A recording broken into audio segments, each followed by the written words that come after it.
Hey everybody, Dan Holstein here with another Rev Up Your Business video, and today it's part one of our 5-part series on profit, specifically showing you how to maintain, protect, and grow the profitability in your business. So there's a concept that we have to be really clear on before we can grow our profitability, and that is our gross profit margin percentage. Now, many business owners I encounter aren't sure what that is or why it's so important. So first of all, I want to take you through how to calculate your gross profit margin so you understand how that's done, because it's foundational for what we're going to cover. So the gross profit margin percentage is a ratio of how much profit is in each sale. So it's not based on cost, it's based on how much profit is in each sale. So how do we calculate it? The first thing we need to do is to subtract our cost from our sale to see how much profit is left. That's our gross profit dollars. So gross profit dollars equals our sales minus our cost of goods. Now, to define our cost of goods just a little bit, it could be the raw materials that go into a product. It could be labor that you pay a technician or a service personnel to go out and deliver on services. So in other words, it's the cost of the goods sold, the cost you incurred in order to go and make that sale. Now, how do we get the ratio? How do we get that gross profit margin ratio? Well, we know our gross profit dollar by subtracting our cost from our sale. And now we want to take that gross profit dollar and divide it into our sales. So let's look at a little example to flesh this out. So let's say we've got this widget we're selling for $100 and we have $70 of cost. So we take the $100 of sales minus our cost of goods of $70 and we're left with the gross profit of $30. So far so good? All right. Now the ratio is our gross profit divided by our sales. So 30 divided by 100 equals 30% gross profit margin.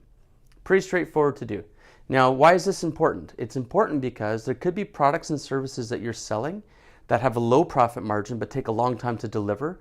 It may take a lot of effort and it may just not be worth doing. And you may have some other products or services that are higher profit margin, easy to do, and that you may not realize how profitable they are, and you could sell more of them and make more money, more profit more easily if you knew which of your products and services were the most profitable for you. So that's your first little bit of homework, is to go and calculate your gross profit margin on each of your products and services that you currently sell. Now, here's a scenario that happens a lot to business owners. They'll have a customer that asks them for a discount. It could be a long-term customer that's just looking for a little extra, or it could be a first-time customer that you're looking to land and they're asking for this discount. Well, let's go back to our example here and see what happens if we just take a 10% discount off. So if you're selling at $100 and your customer asks, just give me a 10% discount, please. And you say, okay, so 100 minus that 10% is going to leave us with a $90 sale. So $90. Doesn't seem like we've given away too much profit, but actually we've given away a lot. It's way worse than you think. It's not just the 10%. We've given away 10% of the overall sale value. But look at this, we've given away 33% of our profit. In our $30 of profit here, we have 3 little $10 chunks of profit. And if we're selling at $90 now, we just got rid of that top $10 of profit. That's gone. So now we're only making $20 off of that sale. Now that might not seem too bad, but what if you're discounting fairly regularly? What if you have price pressure from your customers and you find that you have to discount a lot? Well, or on a regular basis. Well, that means that you have to do a lot more work in order to earn the profit that you would have earned. So here's what happens. Let's recalculate and see what our new profit margin is at our new low sale price. So we have $20 of profit now. So we have $20 here. That's our gross profit dollars, 2 $10 chunks.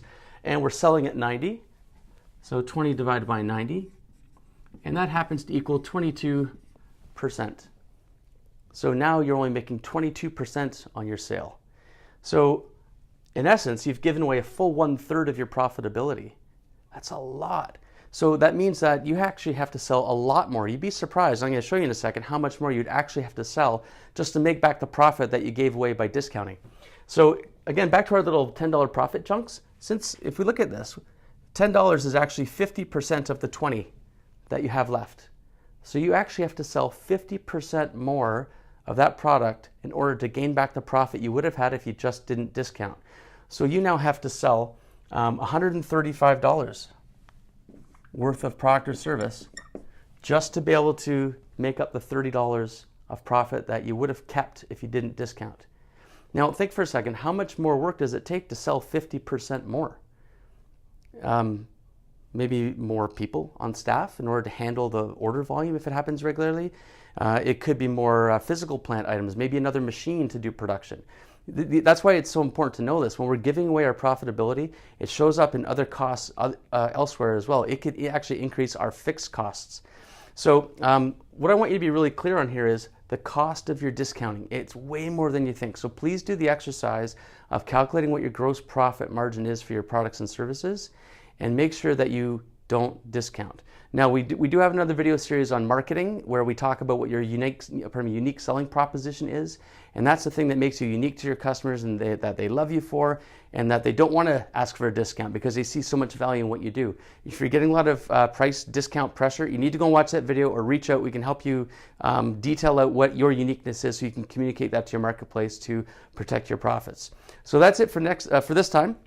Next time we're going to be covering a few other profit making strategies. So in the meantime, no discounting, and we'll see you next time. Have a fantastic week.